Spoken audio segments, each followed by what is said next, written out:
મારું નામ મેઘા છે. હું ખૂબ જ જરૂરિયાતમંદ હતી, કારણ કે મારા પતિ થોડા સમય પહેલાં મૃત્યુ પામ્યા હતા. જ્યારે મારી ડૉક્ટર નણંદે મને તેમની હોસ્પિટલમાં નર્સ તરીકે રાખી, ત્યારે તેમણે મને એક પુરુષ દર્દીના રૂમમાં ફરજ પર મૂકી. મેં ના પાડી, કારણ કે મને પુરુષોનો સામનો કરવાનો ડર હતો. મારી નણંદે કહ્યું કે દર્દી કોમામાં છે, કદાચ તે કોઈ ધનવાન માણસ હતો. મેં તેના રૂમમાં રહીને તેની સંભાળ રાખવાનું શરૂ કર્યું. પણ જ્યારે હું સવારે ઉઠી ત્યારે મારા કપડાં અને બેભાન દર્દીના કપડાં પીળા પડી ગયા હતા. અને બીજી નર્સ પૂછતી કે ગઈ રાત્રે અમને કેટલું વળતર મળ્યું. મને ખૂબ ગુસ્સો આવતો, પણ હું સહન કરતી. હવે મને શંકા થવા લાગી, તેથી મેં ગુપ્ત રીતે એક વિડીયો રેકોર્ડ કર્યો. અને જ્યારે સવારે ઉઠીને જોયું તો મારી દુનિયા ઊંધી થઈ ગઈ હતી, કારણ કે મારા વિડીયોમાં સ્પષ્ટ દેખાતું હતું કે તે દર્દી. આજે મારો પહેલો દિવસ હતો. મેં નોકરી પર સારી નહીં પણ સૂટ પહેર્યો હતો. ભગવાનના દર્શન કરીને ઘરેથી નીકળી ગઈ હતી. મારી નણંદ ડૉક્ટર પૂર્વીએ તે હોસ્પિટલમાં મારા માટે નોકરીની વ્યવસ્થા કરી હતી.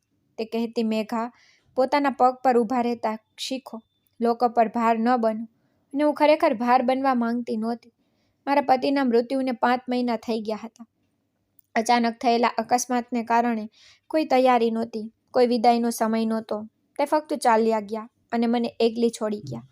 મારી ધીરજ અને દુનિયાની દયા પર મારા માતા પિતાએ મને તેમની પાસે પાછા આવવા કહ્યું, પણ મેં ના પાડી. ના હું મારા સ્થાનથી ખસવા માંગતી હતી, ન હું કોઈ પર ભાર બનવા માંગતી હતી. મને ખબર હતી કે સમાજમાં સ્ત્રીનું અસ્તિત્વ કેટલું વજનદાર છે. આજે જ્યારે હું હોસ્પિટલ પહોંચી ત્યારે ડૉક્ટર પૂર્વીએ કહ્યું કે તારી ફરજ કોમામાં રહેલા દર્દીના રૂમમાં છે. હું સદબત થઈ ગયું. મેં કહ્યું, પુરુષ દર્દી? તેણે ધીમેથી કહ્યું, તે બેભાન છે ભાભી. તમને કોઈ ખતરો નહીં હોય અને તમારી રક્ષા કરવાની જવાબદારી મારી છે. હું જાણું છું કે તમે એક શિષ્ટ, સંસ્કારી અને આદરણીય છોકરી છો. તમે તમારા આખા જીવનમાં ક્યારેય છોકરાઓ સાથે વાત કરી નથી. તમે ખૂબ જ શિષ્ટ છો. તમે ફક્ત મારા ભાઈને જ તમારું બધું માન્યું છે. એટલા માટે જો તમારા વિશે સારી રીતે જાણું છું તમે કેવા છો. પૂર્વીની વાત સાંભળીને મેં માથું તો હલાવ્યું અને કંઈ પણ બોલ્યા વગર રૂમ તરફ આગળ વધી હતી. પણ મારા હૃદયમાં એક વિચિત્ર ભાર હતો, પણ મને મારી જાત પર વિશ્વાસ હતો. જ્યારે હું અંદર પ્રવેશી ત્યારે મેં એક ઊંચો અને સુંદર યુવાન છોકરો પલંગ પર પડેલો જોયો. તેનું શરીર બિલકુલ હલતું નહોતું. તેના ચહેરા પર એક વિચિત્ર શાંતિ હતી, જાણે તે વર્ષોથી સૂતો હોય. તેને જોઈને મને ખૂબ દુઃખ થયું અને મેં તેના માટે પ્રાર્થના કરવાનું શરૂ કર્યું. હે ભગવાન, તેને સંપૂર્ણ સાજો કરો. તે યુવાન છે, તેનું જીવન બાકી છે. મારા હૃદયમાંથી જે પ્રાર્થના આવતી તે કદાચ એટલા માટે હતી કારણ કે મારા પતિ પણ આવા જ હતા. ઊંચા, સુંદર, ખુશખુશાલ. તે પણ એક દિવસ આ રીતે ગુજરી ગયા. હું પલંગ પાસે બેઠી. દર્દીની સંભાળ રાખવાની જવાબદારી મારી હતી, પણ હું નિષ્ક્રિય બેસી રહી અને મારા મનમાં દર્દી માટે પ્રાર્થના કરી રહી હતી. રૂમમાં શાંતિ હતી. થોડા સમય પછી હું બારી પાસે જઈને ઊભી રહી. અહીં કંઈ કરવાનું નથી. મેં વિચાર્યું કે મારે થોડી વાર સૂઈ જવું જોઈએ. તેથી જ હું નજીકમાં રાખેલી ખુરશી પર ઝૂકીને બેઠી અને પછી હું સૂઈ ગઈ. સવારે જ્યારે મેં આંખો ખોલી ત્યારે શરીરમાં મને થોડોક થાક લાગ્યો, પણ મારું હૃદય બેચેન હતું. મેં મારા કપડાં તરફ જોયું કે તરત જ મને તેમના પર કેટલાક પીળા ડાઘ દેખાયા. હું ડરી ગઈ. આ કેવી રીતે અને ક્યાંથી આવ્યા? રાત્રે કંઈ થયું નહોતું. મેં પૂર્વી સાથે આ વિશે વાત કરી. પૂર્વી, મારા કપડાં પર કંઈક છે. મને ખબર નથી કે તે શું છે, પણ વિચિત્ર વાત છે. મારી વાત સાંભળીને તે ગુસ્સે થઈ ગઈ. તેણે કહ્યું, મેઘા, તને કોમામાં રહેલા દર્દીના રૂમમાં મૂકવી એ મારી મોટી ભૂલ હતી. હવે જો તું આવી વાતો કરશે તો મારી નોકરી પણ જોખમમાં મુકાઈ જશે. મેં કહ્યું, પૂર્વી, પણ મેં કંઈ કહ્યું નહીં. મેં હમણાં જ તેને પૂછ્યું. તેણે કહ્યું, બસ ચૂપ રહો, કોઈની સાથે વાત ના કરો અને પોતાના કામ પર ધ્યાન આપો. હું શાંત થઈ ગઈ હતી. મારા હૃદયમાં એક પ્રશ્ન સાથે, શું હું ખરેખર ભૂલ કરી રહી હતી? શું ફક્ત પૂછવું એ મારું પાપ હતું? થોડા કલાકો પછી જ્યારે હું રિસેપ્શન લિસ્ટમાં ગઈ ત્યારે 2 નર્સો એકબીજા સાથે હસતી હતી. તેમાંથી એકે મારી તરફ જોયું અને કહ્યું, તને રાત માટે સારું વર્તન મળ્યું ને? તેના શબ્દો સાંભળીને હું સદબત થઈ ગઈ. મેં કહ્યું કે વર્તનનો અર્થ શું છે? બીજી નર્સ હસતા હસતા કહ્યું, ઓહ, તે એક નવો ચહેરો છે. તે હજી સમજી નહીં હોય. મને શરમથી હું જમીનમાં ઘસી ગઈ. મારી પાસે કોઈ જવાબ નહોતો. થોડી વાર માટે મને લાગ્યું કે જાણે મારી આંખોમાં અંધારું છવાઈ ગયું છે. જ્યારે પૂર્વીએ ગુસ્સાથી મને ચૂપ કરી દીધી અને તે નર્સ સાથે વિચિત્ર શબ્દોમાં વાત કરતી વખતે હસવા લાગી, ત્યારે મારા માટે તે બધું બદલાયું નહોતું. તે વધુ સ્વચ્છ બન્યું હતું. મને ખ્યાલ હતો કે આ જગ્યા દેખાય છે તેટલી સ્વચ્છ નથી. બીજા દિવસે જ્યારે મેં ડ્યુટી શીટ જોઈ ત્યારે મારું નામ પણ એ જ રૂમ સાથે જોડાયેલું હતું. મતલબ કે મારી કાયમી ડ્યુટી હવે તે રૂમ બની ગઈ હતી. કોમામાં રહેલા દર્દીના રૂમમાં એક દિવસ મેં પૂર્વીને કહ્યું, પૂર્વી, મને બીજે ક્યાંક પોસ્ટિંગ આપો. મેં સાવધાનીથી કહ્યું હતું. તે ખુરશી પર બેઠી બેઠી ફાઇલો ઉલટાવી રહી હતી. પૂછ્યું, હવે શું સમસ્યા છે? મેં કહ્યું, બસ થોડી સમસ્યા છે. દર્દી એક યુવાન છોકરો છે અને તું જાણે છે કે હું તારા ભાઈની વિધવા છું. પૂર્વીનો અવાજ વધુ ઊંચો થઈ ગયો. તેણીએ કહ્યું, મેં તમને પોસ્ટિંગ આપ્યું છે. આ રૂમમાં સૌથી સરળ ફરજ છે. કોઈ અવાજ નથી, કોઈ ભીડ નથી, કોઈ જવાબદારી નથી. દર્દી કોમામાં છે. તે કંઈ જોઈ કે સાંભળી શકતો નથી. તમારું રક્ષણ કરવાની જવાબદારી મારી છે. જો તમે વારંવાર જગ્યા બદલતા રહેશો તો બધાને શંકા જશે કે પરિસ્થિતિ સમજો. હું ચૂપ થઈ ગઈ. તે સાચી હતી અને સંજોગો મારી વિરુદ્ધ હતા. થોડા દિવસોમાં તે એક નિત્યક્રમ બની ગયો. હું સાંજે હોસ્પિટલ આવતી, યુનિફોર્મ પહેરતી, હાજરી આપીને સીધી તે રૂમમાં જતી. તે રૂમનો દરવાજો બંધ હતો, લાઇટ ઝાંખી રાખવામાં આવતી હતી અને મશીનોનું બીપિંગ અવાજ બધે સંભળાતો હતો. મેં ફાઇલ પર આ દર્દીનું નામ અભિનવ શુક્લા જોયું હતું. તે એક જગ્યાએ સૂતો રહેતો. તેની પાપણ પણ હલતી નહોતી. થોડા દિવસો પછી એક રસપ્રદ વાત બની કે સફાઈ કરતી વખતે મને રૂમનો એક ડ્રોર ખુલ્લો મળ્યો. અંદર એક જૂની ઘડિયાળ, કાંસકો અને ડાયરી જેવી નાની નોટબુક હતી. જ્યારે મેં તે નોટબુક ખોલી ત્યારે તેમાં ફક્ત ખાલી પાના હતા, પરંતુ છેલ્લા પાના પર એક નાનો શબ્દ લખેલો હતો, મૌન બધું સાંભળે છે. મેં તે શબ્દો ઘણીવાર વાંચ્યા હતા. તેમની વિચિત્ર અસર થઈ જાણે તે કોઈ શાંત ચીસોની સાક્ષી હોય. બીજી રાત્રે જ્યારે હું રૂમમાં આવી ત્યારે મેં રિસેપ્શન ડેસ્ક પર એક નવી નર્સ જોઈ. તેનું નામ જીયા હતું. તેણીએ મારી તરફ જોયું. તેની આંખો ટારી અને ગણગણવા લાગી. તેણીએ કહ્યું, કદાચ આ જ છે. મેં તેની વાત સાંભળી અને તેની અવગણના કરી. રાત્રે રોજની જેમ મેં દર્દીને દવાઓ આપી, તાપમાન તપાસ્યું અને પલંગની બાજુમાં બેસીને પ્રાર્થના શરૂ કરી. પ્રાર્થના પૂરી થઈ ત્યારે મારા હૃદયમાં એક વિચિત્ર થાક હતો. મેં થોડી વાર માટે આંખો બંધ કરવાનું વિચાર્યું. જ્યારે હું જાગી ત્યારે 3 કલાક વીતી ગયા હતા. હું ચોંકી ગઈ. મારે સમયસર દર્દીને દવાઓ આપવાની હતી. મેં ઝડપથી રેકોર્ડ તપાસ્યા, પણ બધું જેમનું તેમ હતું, જેમ હું છોડીને ગઈ હતી. એક દિવસ એવું બન્યું કે વોર્ડ બોય રૂમમાં આવ્યો અને કહ્યું, મેડમ, ડૉક્ટર પૂર્વી તમને બહાર બોલાવી રહી છે. કેટલાક કાગળો પર સહી કરવાની છે. મેં મારા હાથના મોજા કાઢીને બહાર જવા નીકળી ત્યારે મને લાગ્યું કે રૂમનો દરવાજો બંધ થયો છે. શું તમે તેને તાળું મારી દીધું છે? મેં વોર્ડ બોયને પૂછ્યું. તેણે કહ્યું, ના મેડમ, દરવાજો પોતાની મેળે બંધ થઈ ગયો છે. આ સિસ્ટમ ઓટોલોક થઈ ગઈ છે. તેણે ખૂબ જ આકસ્મિક રીતે જવાબ આપ્યો. મને થોડી શંકા ગઈ, પણ પછી મેં મારી જાતને ખાતરી કરાવી કે કદાચ સિસ્ટમ ખરેખર આવી જ છે. થોડા દિવસો પછી બીજી નવી નર્સ શીતલ મારી પાસે આવી. તેણીએ કહ્યું, શું તમે જાણો છો કે દર્દી 5 મહિનાથી આ સ્થિતિમાં છે? મેં આશ્ચર્ય સાથે પુનરાવર્તન કર્યું. 5 મહિનાથી? તેને હા પાડી અને કોઈ તેને મળવા પણ આવતું નથી. ફક્ત એકવાર એક વકીલ પ્રકારનો વ્યક્તિ આવ્યો હતો. તે પણ ગયા મહિને. તે એક નાની વાત હતી, પણ મારા માટે મોટી થઈ ગઈ હતી. આ કેવી રીતે થઈ શકે? 1 કરોડ રૂપિયાનો દર્દી આટલો યુવાન અને કોઈ તેનો સગો નથી. બીજી રાત્રે મેં તેના હાથ ધ્યાનથી જોયા. નખ કાપેલા હતા, હાથ સાફ હતા, જાણે કોઈએ તાજેતરમાં તેની સંભાળ લીધી હોય. મેં તેની પાપડ જોઈ જે એકવાર થોડી હલી હતી. મેં તરત જ મશીન તરફ જોયું, પણ બધું સામાન્ય હતું. શું આ બધું સંયોગ હતું કે બીજું કંઈક? એક દિવસ હું હોસ્પિટલના સ્ટોરરૂમમાંથી દવાઓ લેવા ગઈ. સ્ટોર ઇન્ચાર્જે કહ્યું, કેટલીક દવાઓ ખાસ અભિનવ શુક્લાના રૂમમાં લાવવામાં આવે છે. તે તમે લઈ જાઓ. મેં કહ્યું, ખાસ કેમ? તે કોમામાં છે. તેને કહ્યું, આ ઉપરના લોકોનો આદેશ છે. આપણે શું કરી શકીએ? પછી ત્યાં ઊભી રહીને મને એવું લાગ્યું કે કોઈ પાછળથી મારી સામે જોઈ રહ્યું છે. મેં પાછળ ફરીને જોયું તો જીયા ત્યાં ઊભી હતી. તે કંઈક કહેવા માંગતી હતી, પણ ઊભી રહી ગઈ. હું તેની પાસે ગઈને કહ્યું કે હું તને કંઈક કહેવા માંગુ છું. તે એક ક્ષણ માટે અચકાઈ ગઈ. પછી તેણે કહ્યું, તું ખૂબ જ સારી છોકરી છે, પણ અહીં બધા જ સારા નથી. સાવધાન રહેજે. હું પાછી ફરી અને મારા રૂમ તરફ ગઈ.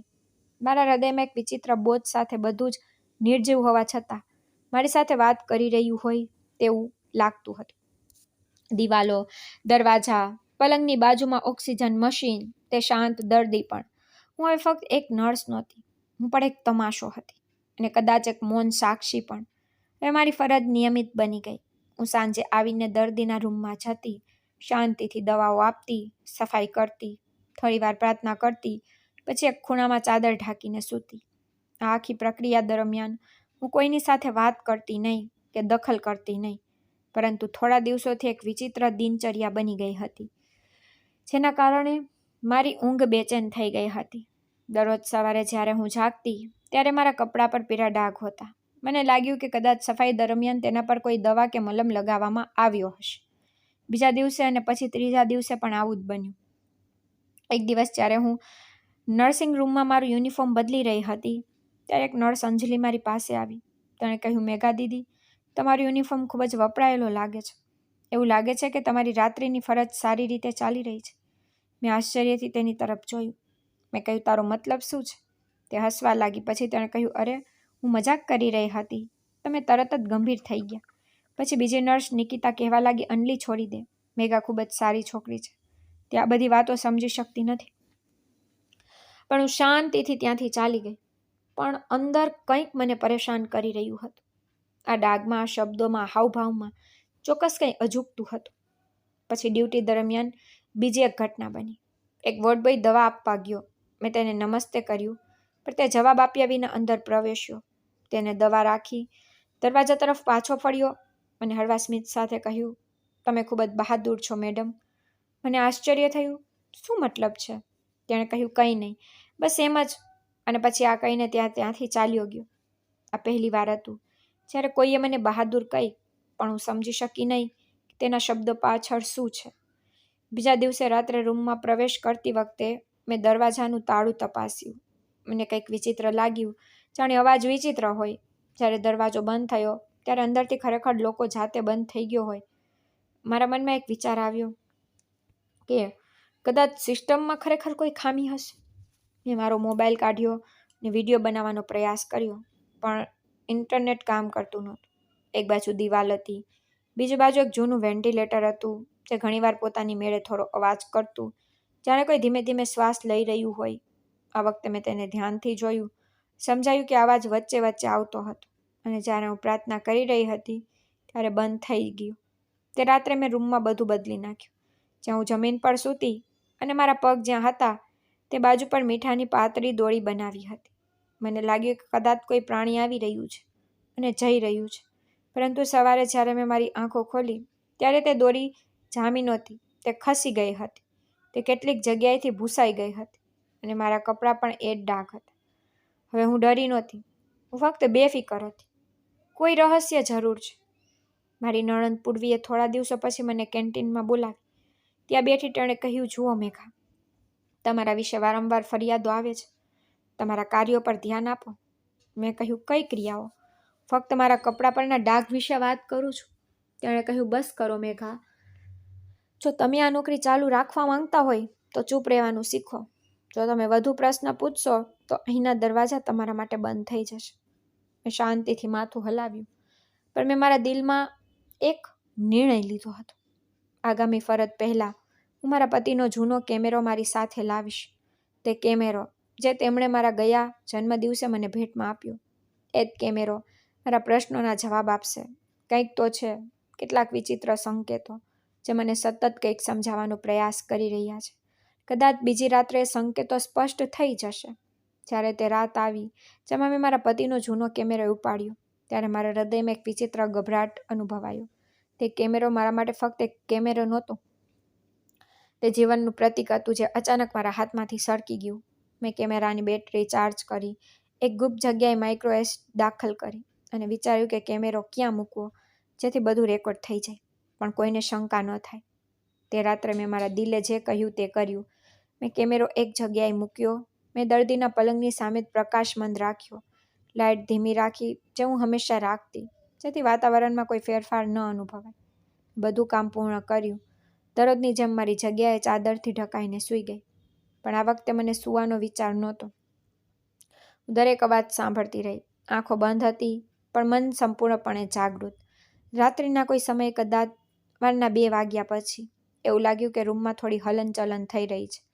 દરવાજો ફ્લોર પર થોડો અવાજ સાથે અથડાયો. કોઈનો અવાજ સંભળાતો હતો, પણ મેં મારી જાતને સંપૂર્ણપણે ચૂપ રાખી. થોડા સમય પછી એ જ શાંતિ ફરી પાછી આવી. સવાર પડતાં ઉતાવળમાં ઘરે ગઈ. મેં રૂમનો દરવાજો બંધ કર્યો, મેં પડદા ઉતાર્યા અને કેમેરો કાઢ્યો અને તેને લેપટોપ સાથે જોડ્યું. વિડીયો શરૂ થતાની સાથે જ હું ખુરશી પર મજબૂતીથી બેઠી, કારણ કે મને ખ્યાલ આવ્યો કે જે કંઈ જોવાનું છે તે મારી સહનશક્તિની બહાર હશે. વિડીયો હંમેશાની જેમ શરૂ થયો. હું પ્રાર્થના કરી રહી હતી. પછી એક બાજુ સૂઈ ગઈ. સમય પસાર થતો રહ્યો. પછી થોડા સમય પછી તે વિડીયોમાં તે ક્ષણ આવી જેણે મારામાંથી બધી હવા ખેંચી લીધી. દર્દી જે અભિનવ શુક્લા તરીકે ઓળખાતો હતો, ધીમે ધીમે પથારીમાંથી ઊભો થયો, કોઈ ખચકાટ વગર, જાણે તે દરરોજ રાત્રે આ બધું કરતો હોય. પહેલાં તે બેઠો, તેની ગરદન ડાબી અને જમણી બાજુ ફેરવી, જાણે તે પટ્ટા ખોલી રહ્યો હોય. પછી તેણે ધીમેથી તેના ચંપલ પહેર્યા અને રૂમમાં ચાલવા લાગ્યો. વિડીયોમાં તેની ચાલ સંપૂર્ણપણે સભાન હતી. તે રૂમના ખૂણામાં ગયો, પછી ફરીને મારી નજીક આવ્યો. થોડી ક્ષણો સુધી તે મારા ચહેરા તરફ જોતો રહ્યો. મારું માથું ચાદરથી ઢકાયેલું હતું અને હું વિડીયોમાં સ્પષ્ટ દેખાઈ રહી હતી. ગાઢ નિંદ્રામાં બેધ્યાન પછી તેણે ધીમેથી મારી ચાદરની ધાર કાઢી, મારા વાળને એવી રીતે સ્પર્શ કર્યા જાણે તે કોઈને જગાડવાનો પ્રયાસ કરી રહ્યો હોય, અથવા કદાચ તે ફક્ત જોવાનો પ્રયાસ કરી રહ્યો હોય. તેણે ડ્રોઅરમાંથી તેલની બોટલ કાઢી, જે ઘણા દિવસોથી ત્યાં રાખવામાં આવી હતી. પછી તે ફ્લોર પર બેઠો અને મારા હાથને હળવેથી પકડીને તેના પર તેલ લગાવવા લાગ્યો. તે ધીમે ધીમે માલિશ કરતો રહ્યો, જાણે આ બધું રોજિંદું હોય. તેણે મારા પગ પર પણ એ જ તેલ લગાવ્યું અને આ બધું એટલું શાંતિથી થઈ રહ્યું હતું કે મને ખ્યાલ પણ ન આવ્યો. પછી તેણે થોડી ક્ષણો માટે મારો હાથ પકડી રાખ્યો. તેના ચહેરા પર એક શાંતિ હતી, જાણે તે કોઈ પીડામાંથી થોડી શાંતિ તરફ જઈ રહ્યો હોય. અને પછી કોઈ ઉતાવળ કર્યા વિના તે બોટલને ડ્રોઅરમાં રાખવા પાછો ગયો. પછી તેણે તેના ચંપલ ઉતાર્યા અને પલંગ પર ગયો અને આરામથી સૂઈ ગયો. તે હંમેશા જે સ્થિતિ બતાવતો તે જ સ્થિતિમાં સૂઈ ગયો. મેં વિડીયો બંધ કર્યો. મારા હાથ ધ્રુજતા હતા. મારા હૃદયમાં હલચલ હતી. મારા મનમાં ફક્ત એક જ વાત આવી રહી હતી, આ વ્યક્તિ કોમામાં નથી. મેં તરત જ મોબાઈલ ઉપાડ્યો અને પૂર્વીને ફોન કર્યો, પણ તેનો નંબર બંધ હતો. ફરીથી વિડીયો ચલાવ્યો. મેં પુરાવા તરીકે કેટલાક સ્ક્રીનશોટ લીધા. બપોરે જ્યારે હું હોસ્પિટલ પહોંચી ત્યારે વોર્ડમાં પ્રવેશતાની સાથે જ મને વોર્ડ બોય મળ્યો. એ જ વ્યક્તિ જેણે થોડા દિવસ પહેલાં મને વિચિત્ર રીતે બહાદુર કહી હતી. તેણે ધીમેથી કહ્યું, મેડમ, તમે તે વિડીયો જોયો? હું ચોંકી ગઈ. મેં કહ્યું, તમને કેવી રીતે ખબર પડી? તેણે કંઈ કહ્યું નહીં. તે ફક્ત માથું નમાવીને ચાલ્યો ગયો. મને સમજાયું કે ફક્ત હું જ નહીં, અહીં બીજા પણ છે જે બધું જાણે છે, પણ બોલતા નથી. આજે હું પૂર્વીને તેની ઓફિસમાં મળવા ગઈ. દરવાજો ખટખટાવ્યો. અંદર ગઈ અને સીધી તેની સામે મોબાઈલ મૂક્યો, પણ કંઈ બોલ્યા વિના વિડીયો ચલાવ્યો. તે વિડીયો જોતી વખતે ચૂપ રહી. જ્યારે વિડીયો સમાપ્ત થયો ત્યારે તેણે મોબાઈલ મારી તરફ પાછો ધકેલી દીધો અને કહ્યું, આ નકલી છે.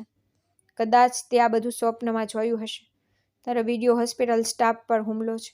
તમે તમારી નોકરી જોખમમાં મૂકી રહ્યા છો. મેં કહ્યું, આ સ્વપ્ન નથી, આ વાસ્તવિકતા છે. અને હવે આ વાત મારી સાથે નહીં રહે.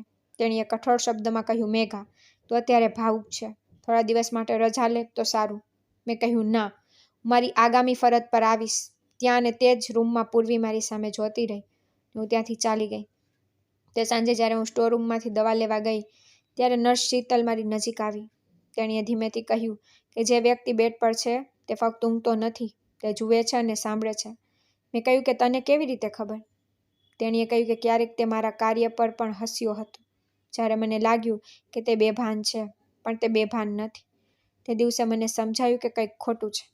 હવે મારી પાસે ફક્ત એક જ રસ્તો બાકી હતો. આગલી રાત્રે પૂર્વી સામે સત્ય રાખવું.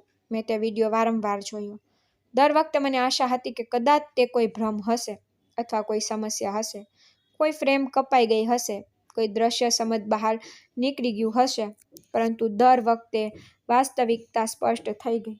તે જ વ્યક્તિ જેને આખી દુનિયા કોમાનો દર્દી માનતી, તે સંપૂર્ણપણે સભાનક. તેની આંખો જે રીતે હલતી હતી, દરેક ક્રિયા તેની સંપૂર્ણ બુદ્ધિનો પુરાવો હતી. તે મારા હાથ પર તેલ લગાવી રહ્યો હતો. તેના ચહેરા પરની શાંતિ બળજબરીથી નહોતી.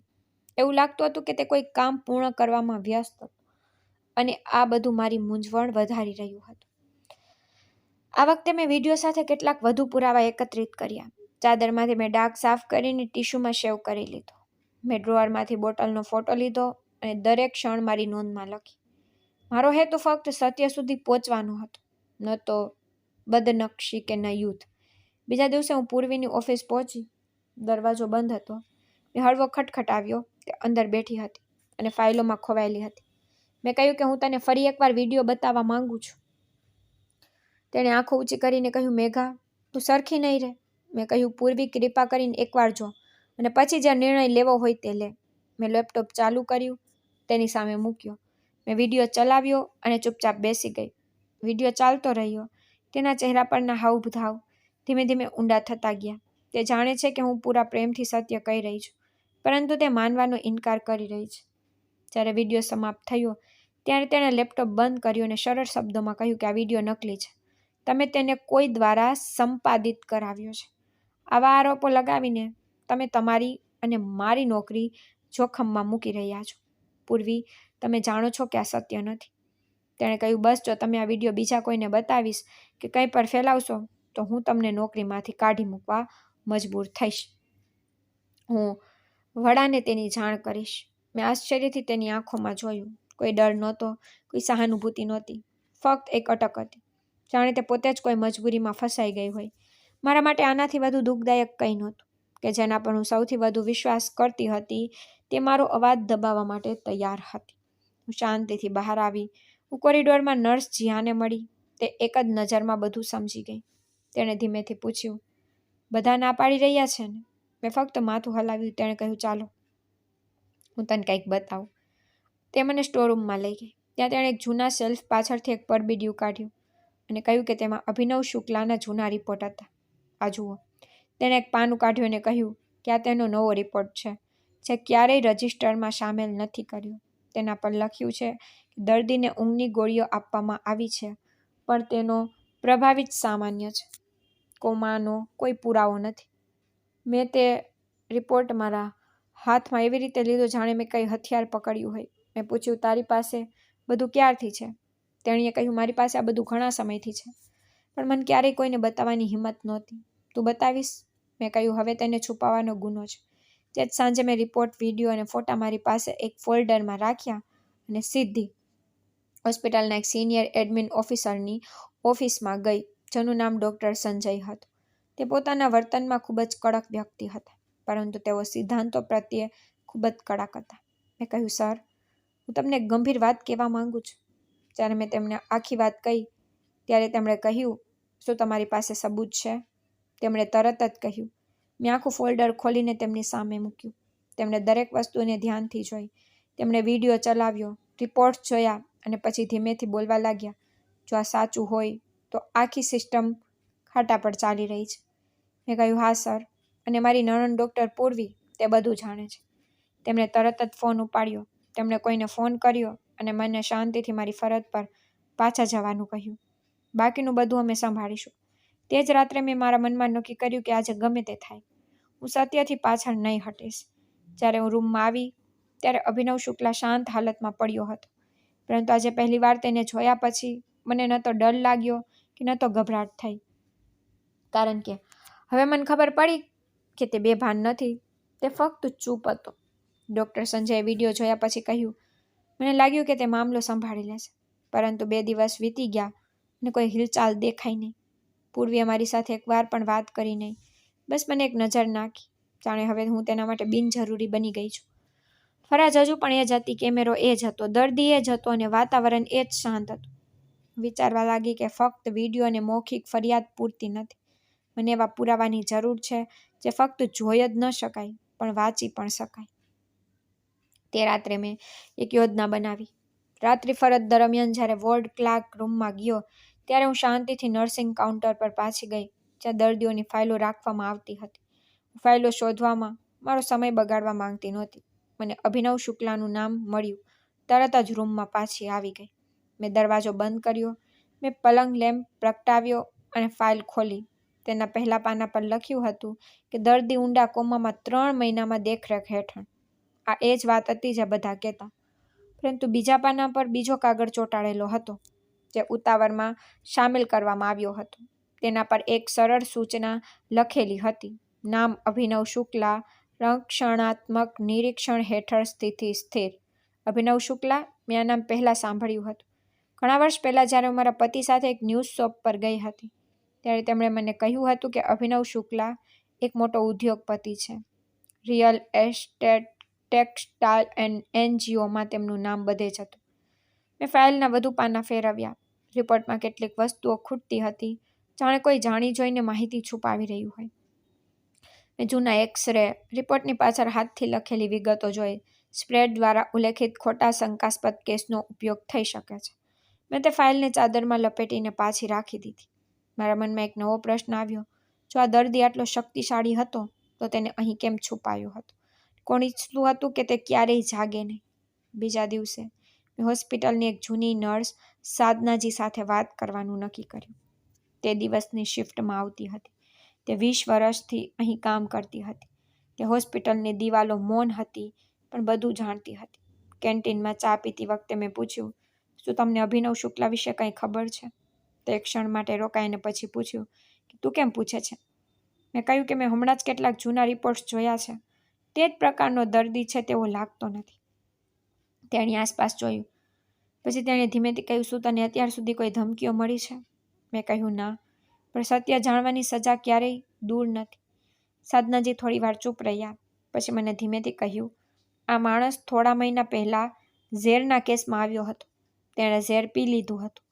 તેની હાલત ખૂબ ગંભીર હતી પણ તે બચી ગયો. પોલીસ રિપોર્ટ દાખલ કરવામાં આવ્યો હતો પરંતુ બીજા જ દિવસે તેને બંધ કરી દેવામાં આવ્યો કારણ કે એવું કહેવામાં આવ્યું હતું કે પરિવારને કોઈ પણ શંકા નહોતી. તે આત્મહત્યાનો કેસ હતો. પરંતુ તે આત્મહત્યા નહોતી મેઘા.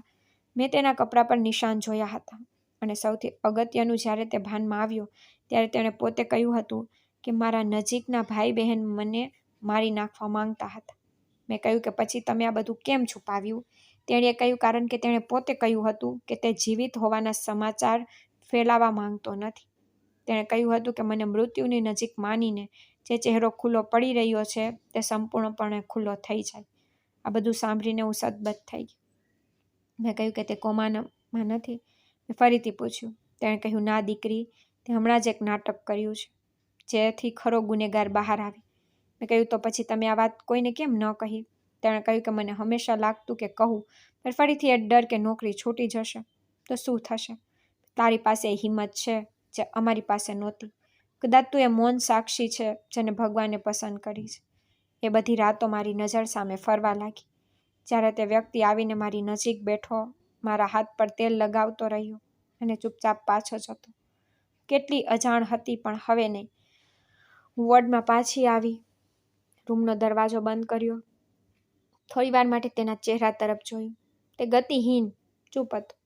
મને હવે તેની મૌન સમજવા લાગી હતી. મેં મારી જાતને કહ્યું, તું ઊંઘતો નથી, તું બધું જુએ છે.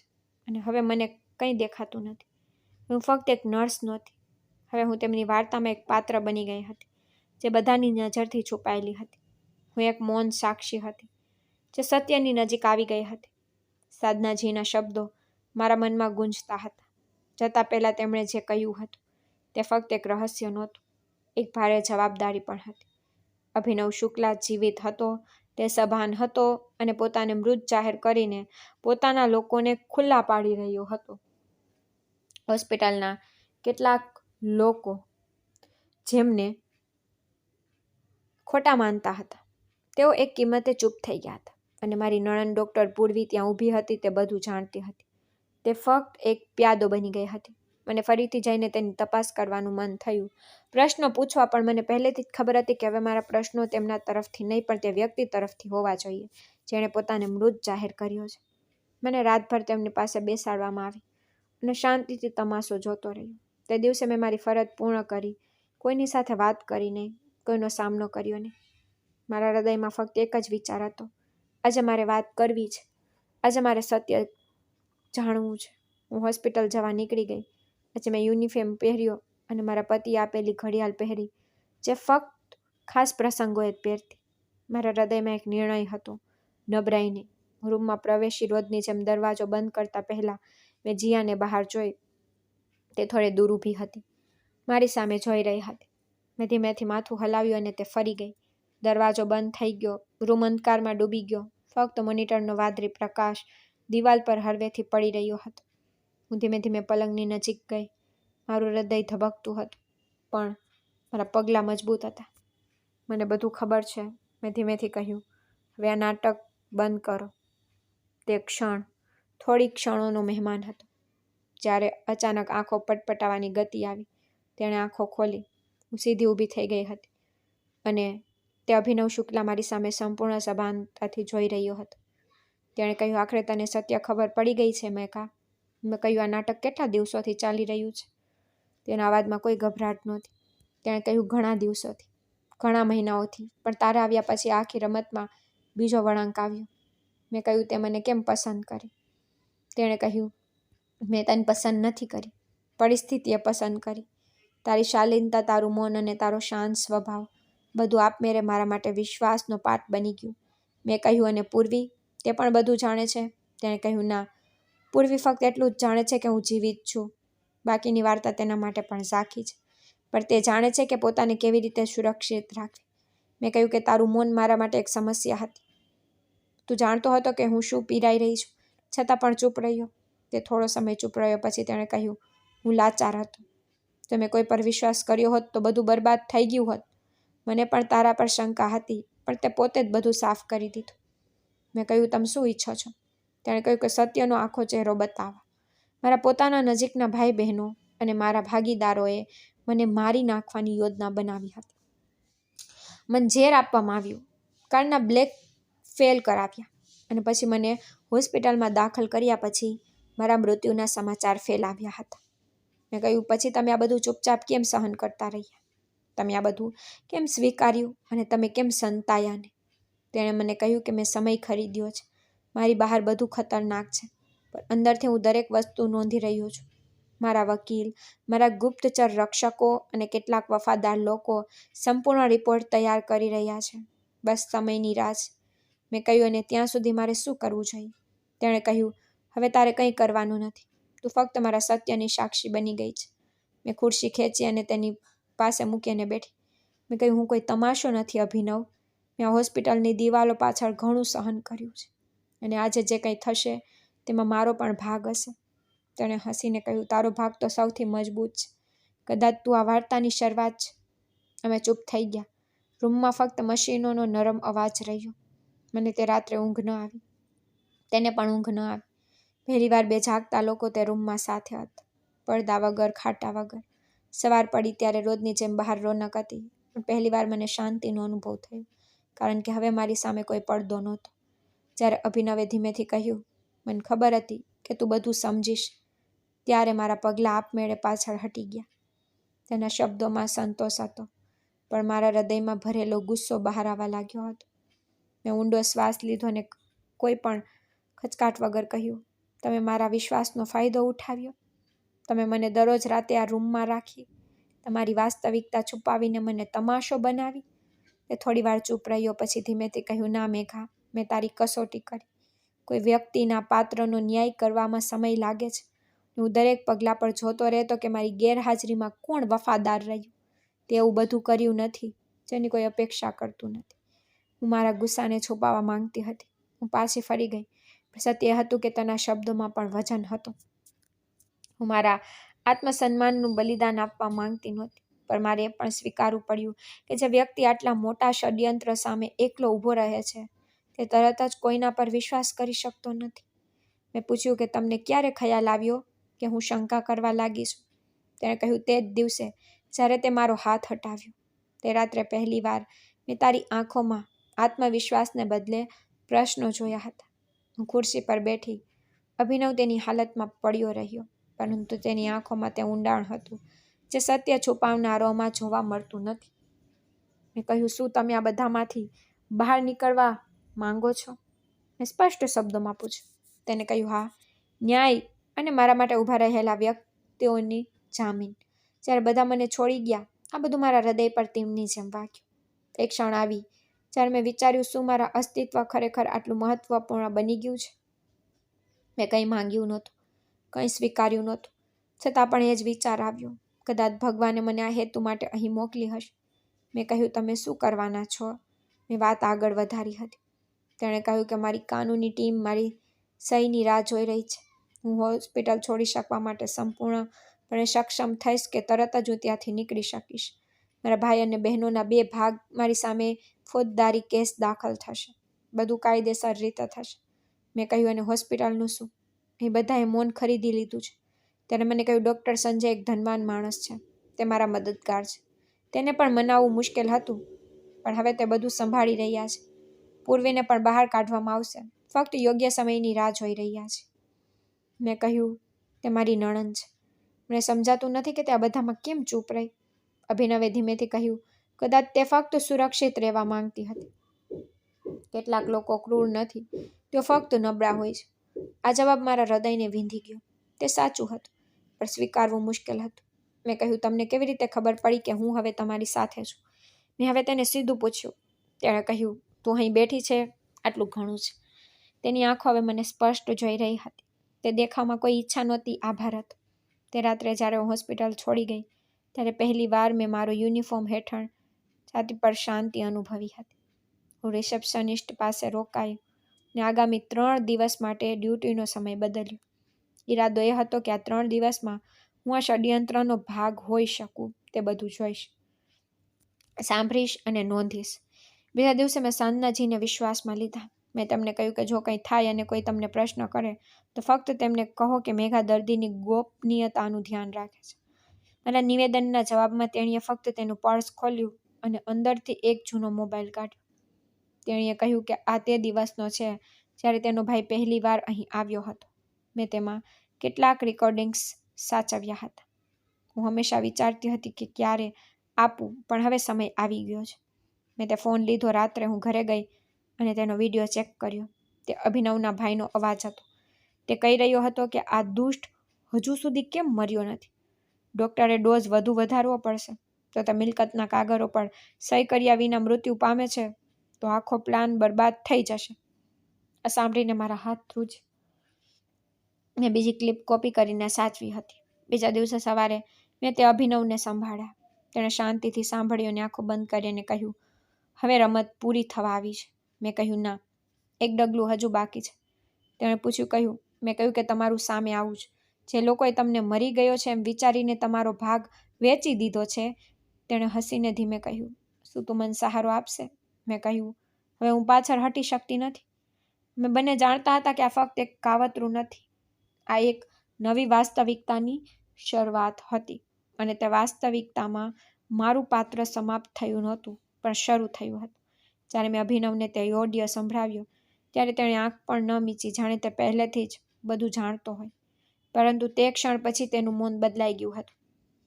હવે તે વારંવાર નોટો જોતો, તે ફાઇલો તપાસતો, જાણે યુદ્ધની છેલ્લી ક્ષણ બાકી હોય અને તે પોતે જ તેને પૂર્ણ કરવા માંગતો હતો.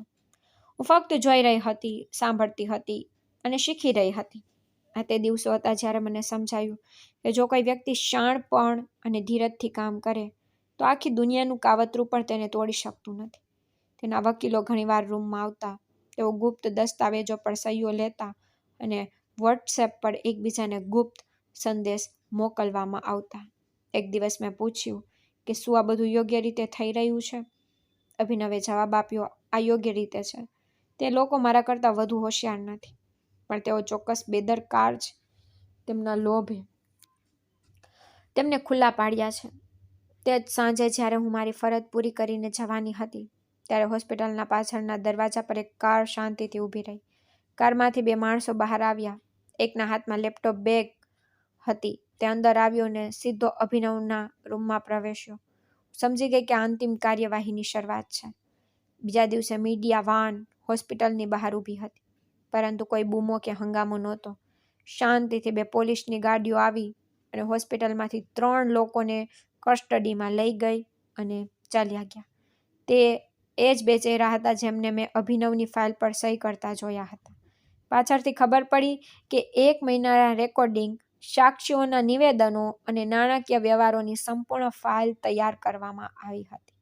અભિનવે બધું જ પોતાના હાથમાં રાખ્યું અને છેલ્લી ઘડી સુધી કોઈને ખબર ન પડી કે તે ક્યારે, ક્યાં અને કેવી રીતે હુમલો કરશે. સાંજે જ્યારે હું હંમેશાની જેમ દર્દીની ફાઇલ અપડેટ કરી રહી હતી ત્યારે ડૉક્ટર સંજયે મને બોલાવીને કહ્યું કે તેમના મારા માટે એક ખાસ સંદેશ છે. તેમણે કહ્યું અને મને એક સફેદ પરબીડિયું આપ્યું. જ્યારે મેં તેને ખોલ્યું ત્યારે અંદર એક સાદી નોંધ હતી. ફક્ત એક જ વાત લખેલી હતી: હું કાલ સવારે હોસ્પિટલ છોડી રહ્યો છું. તે મારો જીવ બચાવ્યો છે. અભિનવ મારા માટે કોઈ ખાસ સામાન્ય વ્યક્તિ નહોતો. મેં એક સફર જોઈ હતી અને તે સફરનો પહેલો સીમાચિહ્ન પૂરો થઈ રહ્યો હતો. બીજા દિવસે સવારે અભિનવે હોસ્પિટલમાંથી સુરક્ષિત રીતે રજા આપવામાં આવી હતી. તેના ગયા પછી રૂમ ખાલી લાગતો હતો, જાણે દિવાલો પર લટકતા કેલેન્ડરો બંધ થઈ ગયા હોય. જ્યારે ઓક્સિજનની મશીનનો અવાજ પણ હવે ફક્ત અવાજ જેવો લાગતો હતો. મારી ફરજ ચાલુ રહી, પણ મારું હૃદય ત્યાં નહોતું. હું હોસ્પિટલના કોરિડોરમાંથી ફરીથી પૂર્વીને મળી હતી. તેણી આંખો નીચે રાખીને કહ્યું, મને ખ્યાલ નહોતો મામલો ખૂબ ગંભીર છે. કદાચ જો મેં સમયસર કંઈક કર્યું હોત તો સારું થાત. મેં કોઈ ફરિયાદ ન કરી. મેં ફક્ત કહ્યું, જો સમય સાચું કહે તો આપણે બધા ચૂપ રહીએ છીએ. પછી થોડા દિવસો પછી જ્યારે બધું સામાન્ય થઈ ગયું, એક બપોરે હું મારા રૂમમાં બેઠી હતી. હું કપડાં ફોલ્ડ કરી રહી હતી ત્યારે દરવાજો ખખડ્યો. જીયા ઊભી હતી. તેના હાથમાં એક નાનું સફેદ પરબીડિયું હતું. તેણે કહ્યું કે આ બહારથી તમારા માટે આવ્યું છે. આટલું કહીને તે ત્યાંથી નીકળી ગઈ. મેં પરબીડિયું ખોલ્યું. અંદર એક સાદો કાર્ડ હતો. ઉપર લખ્યું હતું, અભિનવ શુક્લા, વેટ્સ, મેઘા શર્મા. આ જોઈને મારા હાથ ધ્રુજવા લાગી. મેં ફરીથી કાર્ડ બંધ કર્યું. કદાચ મેં કંઈક ખોટું વાંચ્યું, પણ તે કાર્ડ સાચું હતું ને તે મારું નામ હતું. મેં ફોન ઉપાડ્યો. સાધનાજીને ફોન કર્યો અને કહ્યું કે મને કંઈક મળ્યું છે. કદાચ તમને સાંભળીને આશ્ચર્ય થશે. તેણીએ શાંતિથી મારી વાત સાંભળી. પછી તેણીએ ફક્ત એટલું જ કહ્યું કે દીકરી, ભગવાન જેનાથી ખુશ થાય છે તેના માટે આવા નિર્ણયો તે જાતે લે છે. મેં કોઈને કંઈ કહ્યું નહીં. હું 2 દિવસ સુધી વિચારતી રહી. આ સંબંધ એક ઉપકારનો બદલો હતો. તે એક સંબંધનો પાયો હતો. જે વ્યક્તિને હું સૌથી અજાણ માનતી હતી, તે આજે મારા દરવાજા પર એક મજબૂત વચન સાથે ઊભો હતો. અંતે મેં ભગવાનને પ્રાર્થના કરી અને મારો નિર્ણય ભગવાન પર છોડી દીધો. એક વધુ પગલું ભરવાનું બાકી હતું, પરંતુ આ પગલું જીવન તરફ હતું. આ એક આમંત્રણ કાર્ડ હતું. તે ઘણા દિવસોથી મારા ઓશિકા નીચે રાખવામાં આવ્યું હતું. મેં તેને વારંવાર ખોલ્યું, વાંચ્યું અને પછી તેને પાછું મૂકી દીધું. અભિનવનો નિર્ણય મારા માટે આશ્ચર્યજનક નહોતો, પરંતુ ખરેખર આ નવા નિર્ણયનો ભાગ બની શકું છું તે વિચારવું મારા માટે સરળ નહોતું. મેં ઘણી રાતો જાગીને વિતાવી હતી. વિચારી રહી હતી કે જો આ સંબંધ મારા પક્ષમાં છે તો મારા હૃદયને શાંતિ મળશે, અને જો તે નથી તો મને ના પાડવાની હિંમત મળે. હું એકલી હતી, પણ હું નબળી નહોતી. હવે જે નિર્ણય લેવાનો હતો તે લાગણીઓ પર આધારિત નહોતો, પણ શાણપણ અને સમજણ પર આધારિત હતો. ત્રીજા દિવસે મેં સાધનાજીને બોલાવ્યા. મેં તેમની સામે ચા અને નાસ્તો રાખ્યો અને પૂછ્યું, તમને કેમ લાગે છે? જો હું હા કહું તો તે થોડી વાર ચૂપ રહી. પછી તેણે કહ્યું, મેઘા, તે છોકરાને એવા સમયે માન આપ્યું જ્યારે દુનિયા તેને મૃત માનતી હતી. જો તે તને તેના જીવનનો આદર આપવા માંગતો હોય તો તે તારો અધિકાર છે. મેં તેમની વાત સાંભળીને માથું નમાવ્યું. બીજા દિવસે મેં ફોન કર્યો. અભિનવના મેનેજરનો નંબર મેળવ્યો અને ફક્ત એટલું જ કહ્યું કે મારી તરફથી હા છે, પણ મારી કેટલીક શરતો છે. મેનેજરે કહ્યું કે તે બોસને કહેશે અને સાંજ સુધીમાં મને અભિનવનો સંદેશ મળ્યો. હું તું જે કંઈ કહે છે તે મારા હૃદયથી સ્વીકારું છું. લગ્ન સરળ રહેશે, સંબંધ ફક્ત આદર પર આધારિત રહેશે. તેના જવાબથી મારું હૃદય નરમ પડી ગયું. મેં એ જ કપડાં પહેર્યા જે મેં મારા પહેલા લગ્નમાં પહેર્યા હતા. હું મારા પતિને યાદ કરીને રડી પડી. જૂની યાદો મારા હૃદયમાં હતી, પણ આજે તેમાં એક નવો અર્થ ઉમેરવામાં આવી રહ્યો હતો. લગ્નનો દિવસ આવ્યો અને સાંજે અભિનવ અને મેં મંદિરમાં બધી વિધિઓ સાથે લગ્ન કર્યા. સાધનાજી મારી સાથે હતા અને જીયાએ પણ મારી પ્રશંસા કરી. તેણીએ કહ્યું કે તું ખૂબ જ સુંદર દેખાઈ રહી છે. મારા લગ્ન કોઈક રીતે થયા હતા, પણ હું મારા હૃદયમાં પ્રાર્થના કરી રહી હતી કે હે ભગવાન, તમે મારી ધીરજની યાત્રા શરૂ કરી છે, તેનો અંત મારા માટે પણ સુરક્ષિત બનાવો. કોઈ ફોટોગ્રાફર નહોતો, ન તો કોઈ વિડીયો બનાવવામાં આવ્યો હતો, ન તો તે પોસ્ટ કરવામાં આવ્યો હતો. તે ક્ષણનો ફોટો મારા હૃદયમાં સુરક્ષિત હતો, જેમાં મારી નિર્દોષતા, મારી વફાદારી અને મારું સત્ય એક સંબંધ બની ગયું હતું. પાછા આવ્યા પછી સાધનાજીએ મારા હાથ પર હાથ મૂક્યો અને કહ્યું, હવે તું ફક્ત પત્ની નથી, એક ઉદાહરણ બની ગઈ છે. અભિનવે લગ્ન પછી કહ્યું કે મેં દુનિયાને બતાવ્યું કે હું મરી ગયો નથી, પરંતુ તે મને અહેસાસ કરાવ્યો કે હું પણ જીવવા માટે સક્ષમ છું. અમે કોઈ હનીમૂનનું આયોજન કર્યું નહોતું. અમે ક્યાંય ગયા નહોતા. કોઈ સફર નહોતું. બીજા દિવસે અમે બંને સવારે સાથે પ્રાર્થના કરી અને સાથે બેસીને નાસ્તો કર્યો. બે સામાન્ય લોકોની જેમ, જેઓ અસાધારણ કસોટીમાંથી પસાર થયા પછી વિષાદગીમાં તેઓ આશ્ચર્ય શોધી રહ્યા હતા. મારા જીવનની કસોટીનો અંત આવ્યો નહોતો, પણ હવે મારે એકલા તેમનો સામનો કરવાનો નહોતો. આ લગ્ન કોઈ ઉપકારનો બદલો નહોતો. તે બે લોકોનું મિલન હતું, જે અલગ અલગ ચાલી રહ્યા હતા. એક વળાંક પર તેઓ ભેગા થઈ ગયા. હવે હું એક નવા જીવનમાં પ્રવેશી હતી, જેમાં મારા જીવન સાથીને ખબર હતી કે હું શું છુપાવવા માંગતી હતી, અને છતાં તેણે મને સ્વીકારી. લગ્ન પછી જીવનમાં એક નવી શાંતિ ઉતરી હતી. આ દુઃખ પછી આવતું મૌન નહોતું. આ ભગવાનની ઈચ્છાથી નક્કી થયેલો કરાર હતો. હું એ જ મેઘા રહી, સરળ અને આદરણીય સ્ત્રી. ફરક એટલો હતો કે હવે મારું દરેક પગલું કોઈના મૌનમાં છુપાયેલું નહોતું. લગ્ન પછી મારા પતિએ કોઈ વ્યક્ત કરી નથી, કોઈ અધિકારનો દાવો કર્યો નહોતો. તેની આંખોમાં ફક્ત એક જ વસ્તુ હતી, વિશ્વાસ. એક દિવસ નાસ્તો કરતી વખતે તેણે કહ્યું, હું ઈચ્છું છું કે તું તારું જીવન ફરીથી ત્યાંથી શરૂ કરે જ્યાંથી તે છોડ્યું હતું, પણ આ વખતે સત્તા સાથે. મેં તેની સામે આશ્ચર્યથી જોયું. મેં કહ્યું, તમારો શું મતલબ છે? તેણે કહ્યું કે મેં એક NGO હોસ્પિટલ ખરીદી છે. તે નાની છે પણ છોકરીઓ અને વિધવાઓ માટે સારી છે. હું તને ત્યાંનો ઇન્ચાર્જ બનાવવા માંગુ છું. તારા જેવી સ્ત્રીઓ કોઈ પણ જગ્યાનું વાતાવરણ બદલી શકે છે. મેં તે નાસ્તો એક કપ ચા સાથે કર્યો, પણ મારું હૃદય એટલું ભારે થઈ ગયું કે હું થોડી ક્ષણો માટે શ્વાસ લેવાનું ભૂલી ગઈ. પણ જો મારી મુલાકાત કોઈને હિંમત આપી શકે તો હું ચોક્કસ જઈશ. થોડા અઠવાડિયા પછી મેં NGO હોસ્પિટલને સંભાળ્યું હતું. ત્યાં આવતી મોટા ભાગની સ્ત્રીઓ વિધવાઓને છૂટાછેડા લીધેલ અથવા કોઈના સહારાની રાહ જોતી છોકરીઓ હતી. હું કોઈ ભેદભાવ વિના તેમની પાસે જતી. એક દિવસે નર્સે કહ્યું, મેડમ, તમે બિલકુલ અલગ છો. તમે તમારો અવાજ ઉઠાવતા નથી કે અમને ઠપકો આપતા નથી, છતાં બધા સાંભળે છે. મેં સ્મિત સાથે જવાબ આપ્યો, કારણ કે હું તમારા બધાના હૃદયમાં છુપાયેલી ભાષા બોલું છું. મેં તમે જે સહન કરી રહ્યા છો તે બધું સહન કર્યું છે. એક દિવસ પૂર્વી હોસ્પિટલ આવી. હું મારી ઓફિસમાં રિપોર્ટ્સ જોઈ રહી હતી. જ્યારે દરવાજો ખખડ્યો ત્યારે દરવાજો ખુલ્યો. તે ધીમેથી અંદર આવી. તેના ચહેરા પર કોમળતા હતી. તેની આંખો નીચી હતી અને તેણે કહ્યું, હું તમને કંઈક કહેવા માંગુ છું, મેઘા. તેણે ધીમેથી કહ્યું. હું મારી ખુરશી પરથી ઊભી થઈ તેનામાં ખુરશી ખેંચી. તેણે કહ્યું, મને ખબર છે કે મેં ઘણું છુપાવ્યું છે.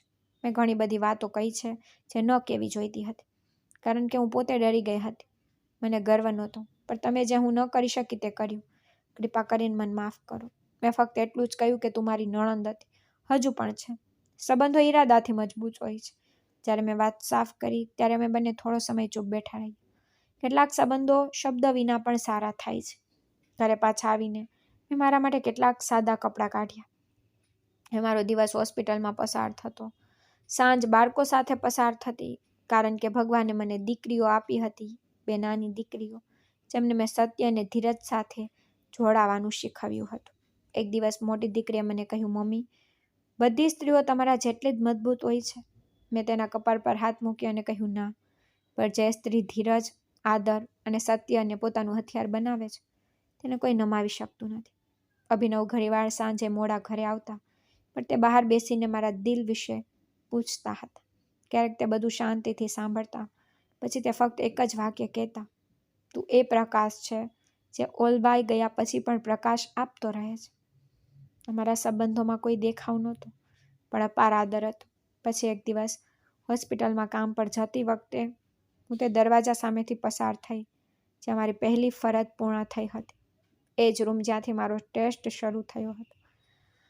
હવે તે રૂમ સામાન્ય દર્દીઓ માટે ઉપયોગમાં લેવાતો હતો. બહારનો ભાગ નવો રંગાયો હતો. હું થોડી વાર ત્યાં રોકાઈને દિવાલને સ્પર્શ કરી આંખો બંધ કરી અને મારા દિલમાં પ્રાર્થના નીકળી. ભગવાનની કૃપા છે કે તેણે મારા ઘાવથી મારું ભાગ્ય લખ્યું અને દરેક પગલે મને આત્મવિશ્વાસ આપ્યો. ન તો કોઈ આંસુ વૈયા કે ન તો કોઈ દુઃખનું દ્રશ્ય. હવે મને યાદ છે, કારણ કે જ્યાંથી દુઃખ શરૂ થયું તે જગ્યા મારા આદરનો પાયો બન્યો હતો. હવે હું હોસ્પિટલનો હવાલો સંભાળું છું અને પત્ની પણ છું, પરંતુ સૌથી ઉપર હું એક સ્ત્રી છું જે જાણે છે કે જો કોઈ ઈરાદો સાચો હોય તો પરિસ્થિતિ ગમે તે હોય, રસ્તો જાતે બને છે. મિત્રો, આશા કરું છું તમને અમારી વાર્તા ગમી હશે. જો તમને વાર્તા ગમી હોય તો વિડીયોને લાઈક કરવાનું અને ચેનલને સબસ્ક્રાઈબ કરવાનું ભૂલશો નહીં. અને નોટિફિકેશન બેલને જરૂર દબાવો જેથી તમને આગળની અપડેટ પહેલાં મળી રહે. ધન્યવાદ.